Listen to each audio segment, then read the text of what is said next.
Why is it so hard to do the little things that would improve my life?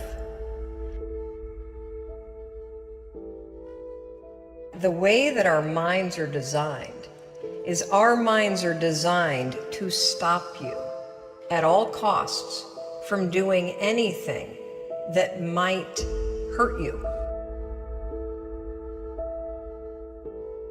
There are so many people in the world, and you know, you may be watching this right now, and you have these incredible ideas, and what you think is missing is motivation. And that's not true. Because the way that our minds are wired, and the fact about human beings is that we are not designed to do things that are uncomfortable or scary or difficult. Our brains are designed to protect us from those things because our brains are trying to keep us alive. And in order to change, in order to build a business, in order to be the best parent, the best spouse, to do all those things that you know you want to do with your life, with your work, with your dreams, you're going to have to do things that are difficult, uncertain, or scary, which sets up this problem for all of us. The one thing we have in this world is we can't control the events, but we can choose what to focus on, we can choose what things mean, and we can choose what to do. Those three choices, those three decisions really control our life. You can always make a decision. That's always in your control. Staying with somebody that treats you like garbage is a decision. It is. Staying at a job that you hate is a decision. Staying in the body that you are not proud of is a decision. Is it going to be easy?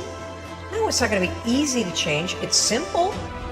It's your job to push yourself. It's not the smartest people who achieve success. It's the people who procrastinate less, make fewer excuses as they take actions every day towards the goals that they want to achieve.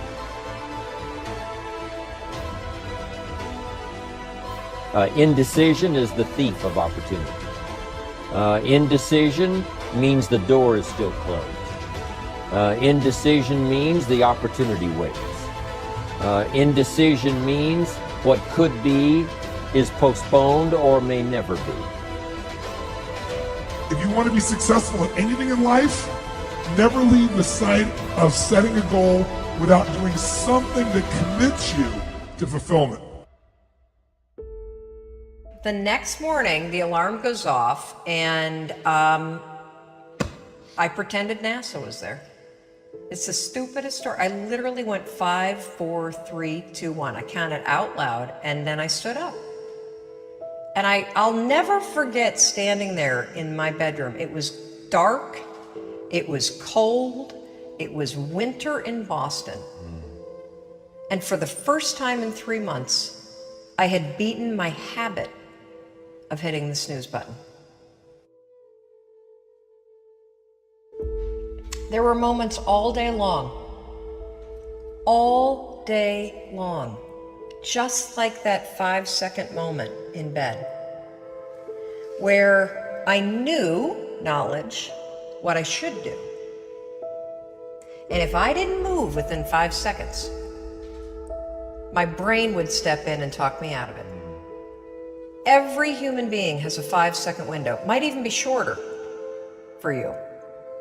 You have about a 5-second window in which you can move from idea to action before your brain kicks into full gear and sabotages any change in behavior.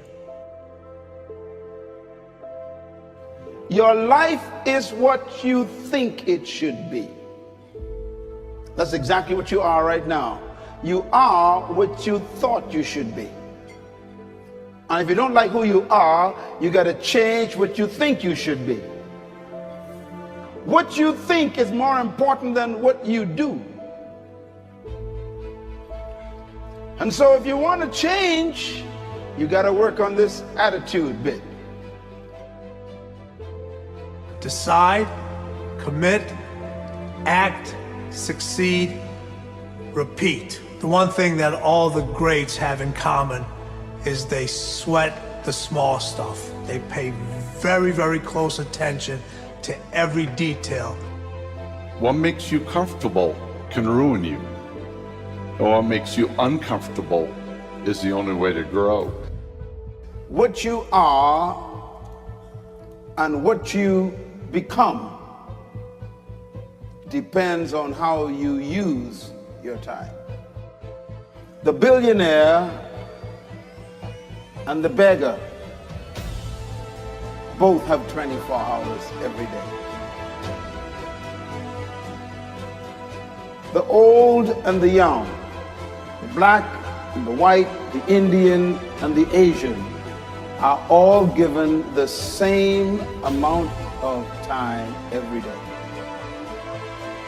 You cannot stop a day. You cannot stop an hour. But you can control how it will be used. Your life comes down to your decisions, and if you change your decisions, you will change everything. When you understand the power of a 5-second decision, and you understand that you always have a choice to go from autopilot to decision maker, everything in your life will change.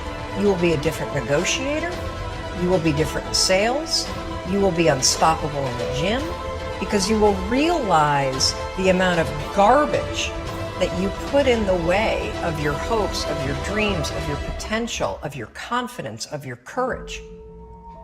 Everything comes down to the decisions that you make. Take ownership. Take extreme ownership. Don't make excuses. Don't blame any other person or any other thing. Get control of your ego. Take ownership of everything in your world, the good and the bad. Take ownership of your mistakes. Take ownership of your shortfalls. Take ownership of your problems. And then take ownership of the solutions that will get those problems solved.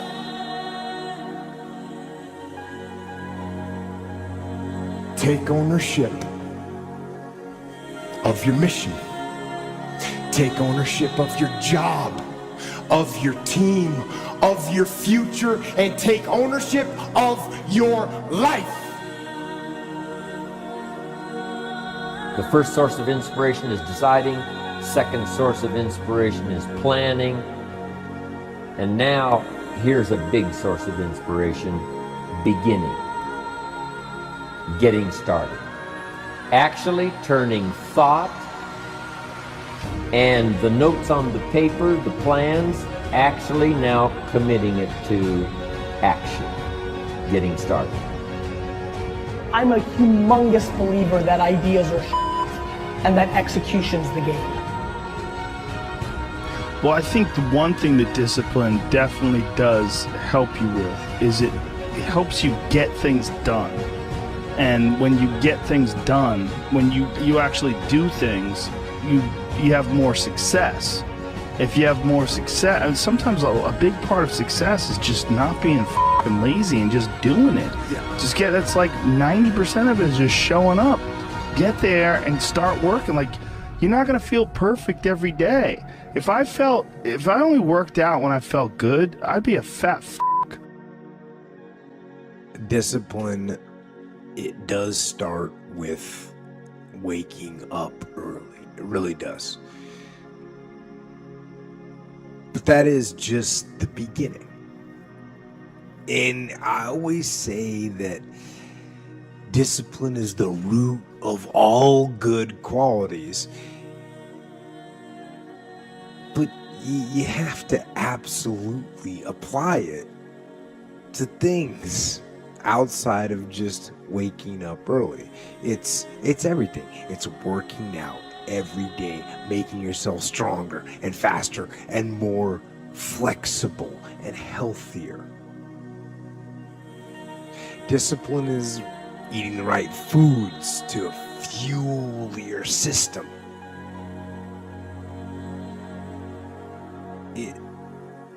It's about disciplining your emotions so you can make good decisions. Doing the tasks that you don't necessarily want to do, but that you know will help you. The thing about self-discipline is that it is necessary for everything you do in your life. You have to be self-disciplined. Discipline is not punishment. It's not. If you change your mindset and really focus it on what discipline really is, you start to welcome discipline. You welcome self-discipline into your life.